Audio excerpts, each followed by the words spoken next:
పద్మ గారు, ఆ రోజు సంక్రాంతి పండుగ రోజున మీ వారు శరీరాన్ని వదిలిపెట్టారని మీరే నాకు కాల్ చేసి చెప్పటం నేను చాలా షాక్‌కి గురయ్యానండి.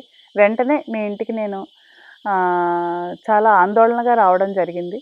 వచ్చిన తర్వాత మీ పరిస్థితిని చూసి నేను ఆశ్చర్యపోయాను. ఎందుకంటే ఎంతో స్టేబుల్‌గా మీరు కనిపించారు ఆ రోజు.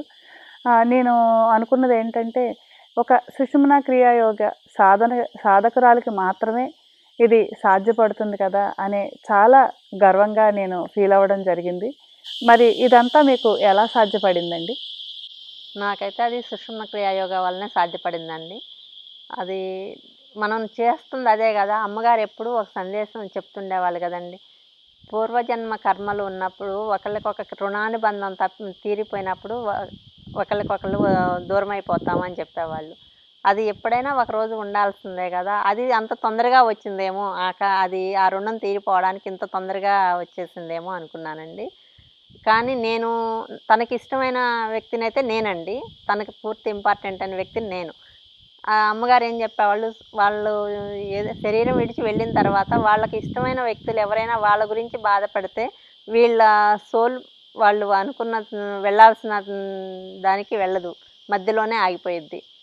అందుకని చెప్పేసి వాళ్ళ ఆత్మని ప్రశాంతంగా పంపించాలంటే ఇక్కడ వాళ్ళకి ఇష్టమైన వ్యక్తులే ప్రశాంతంగా ఉండాలి, సంతోషంగా ఉంటేనే వాళ్ళు వెళ్ళగలుగుతారని అమ్మగారు చెప్పేవాళ్ళండి. నేను అది బాగా నాకు నాటుకుపోయిందండి నాకు.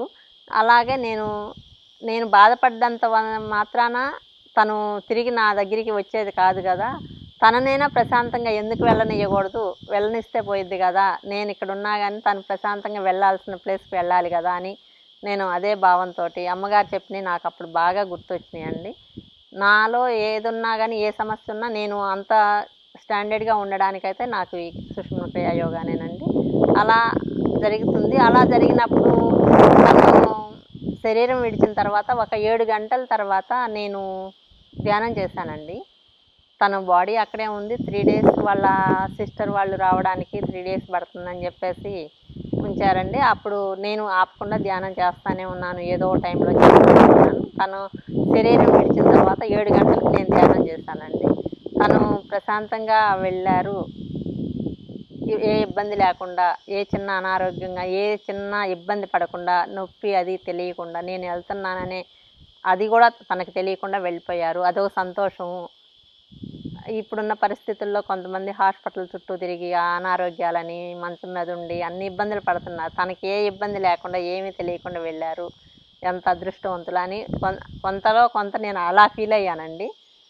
ఆ తర్వాత 3 రోజుల తర్వాత మీతోనే కదండి అమ్మగారు ఒక సందేశం ఇచ్చి పంపించారు కదా!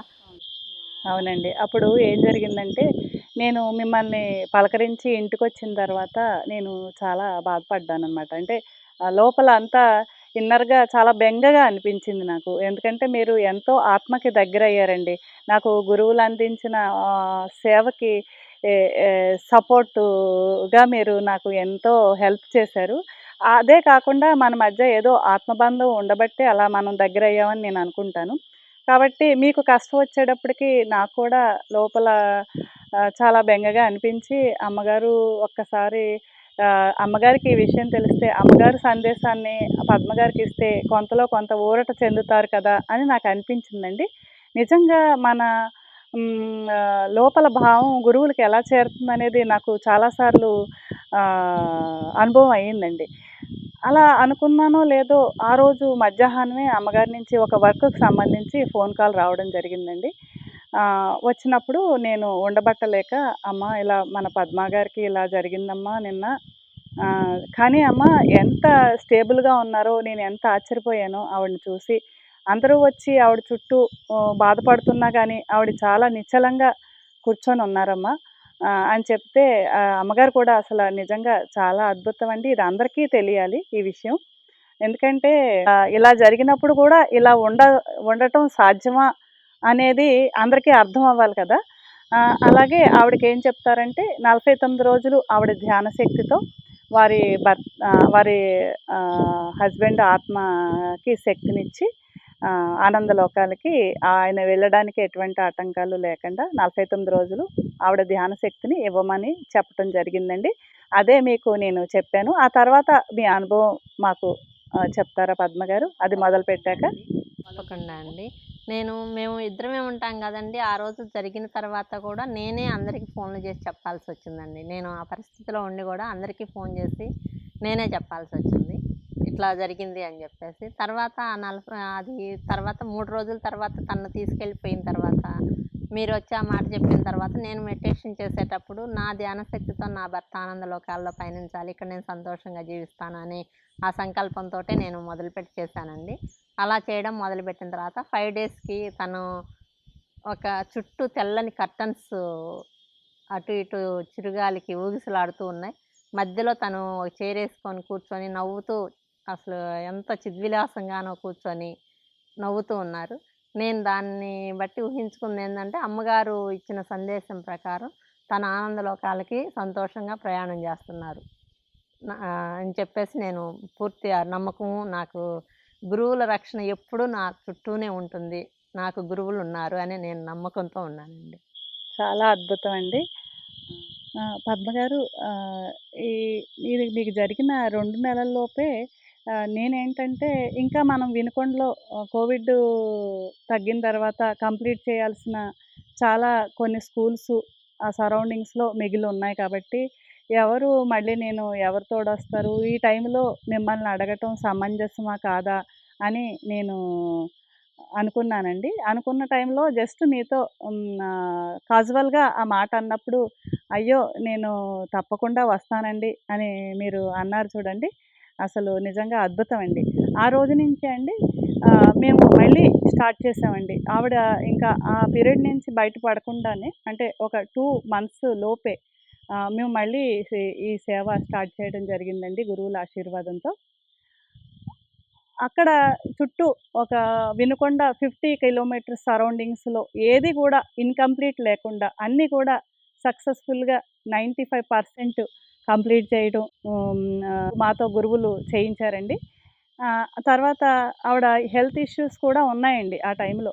ఉన్నా కానీ వారి ఇంట్లో వాళ్ళు కూడా ఎందుకు ఈ హెల్త్ ఇష్యూస్‌లో నువ్వు అంతంత దూరాలు అంటే మేము కర్నూలు జిల్లా ఎమ్మిగనూరు కూడా వెళ్ళాల్సొచ్చిందండి. వాళ్ళు అక్కడ క్లాస్ అడిగారు.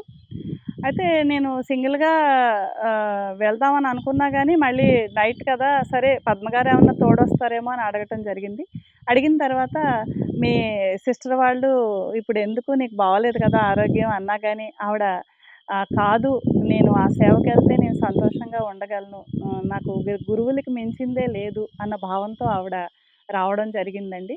అద్భుతంగా ఆ క్లాసు, తర్వాత త్రిపురాంతకం అని మాకు వినుకొండ పక్కన 30 కిలోమీటర్స్ దూరంలో బాలత్రిపుర సుందరీదేవి టెంపుల్ అండి. అక్కడ కూడా క్లాసెస్‌కి రావడం జరిగింది ఆవిడ.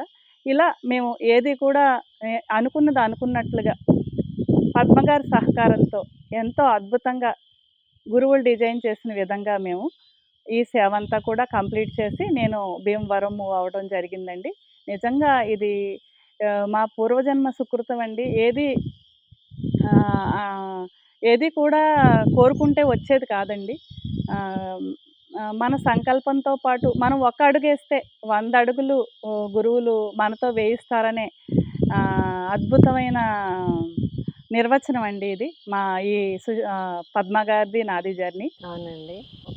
ఒక విషయం అండి. తను శరీరం విడిచి వెళ్ళిన తర్వాత 45 రోజులు అసలు ఒక్క రోజు కూడా నిద్రపోలేదండి. అస్సలు ఒక రోజులో ఒక 5 నిమిషాలు కానీ నిద్ర పట్టలేదు. అలా ఆ పరిస్థితిలో కూడా నేను ధ్యానం అయితే ఆపలేదు. ఒక్కో రోజు ఏంటంటే అర్ధరాత్రి పూట ధ్యానం చేస్తే నిద్ర పట్టిద్దేమోనని అలా చేసేదాన్నండి. అయినా నిద్ర వచ్చేది కాదు. టాబ్లెట్స్ కొంతమంది ఏందంటే హాఫ్ టాబ్లెటే ఎక్కువ అనేవాళ్ళు. అలాంటిది నేను 2 టాబ్లెట్స్ తీసుకున్నా నాకు నిద్ర రాలేదు. ఇంక అవి కూడా మనకి సెట్ అవ్వదని వదిలేసానండి. నేను సేవకి మళ్ళీ సెకండ్ ఇన్నింగ్ సేవకి రావాలంటే నీకు హెల్త్ ఇష్యూస్ ఉన్నాయి, నిద్ర రావట్లేదు, వద్దులే మళ్ళీ ఏదన్నా ప్రాబ్లం అయిద్ది, ఇంతలోకే వెళ్ళడం ఎందుకని అక్కోళ్ళు వాళ్ళు అన్నారండి.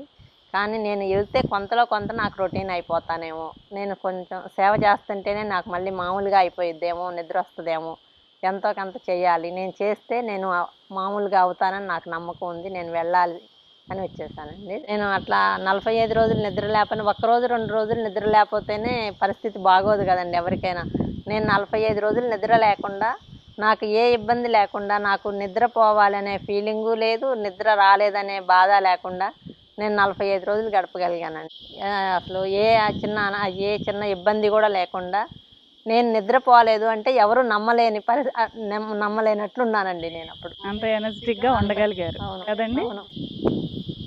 సుషుమ్నా క్రియాయోగ సేవ చేయడానికి దృఢ సంకల్పం ఉండాలే కానీ ఎటువంటి మానసిక ఒత్తిళ్ళనైనా శారీరక సమస్యలనైనా ఎదుర్కొని సుషుమ్నా క్రియాయోగ వ్యాప్తికి ఇవి ఏవి అడ్డంకులు కానే కావని పద్మగారి అనుభవాల ద్వారా మనం తెలుసుకోగలిగామండి. ధన్యవాదాలు పద్మగారు. ఓం సుషుమ్న మంగళం నిత్య శుభమంగళం.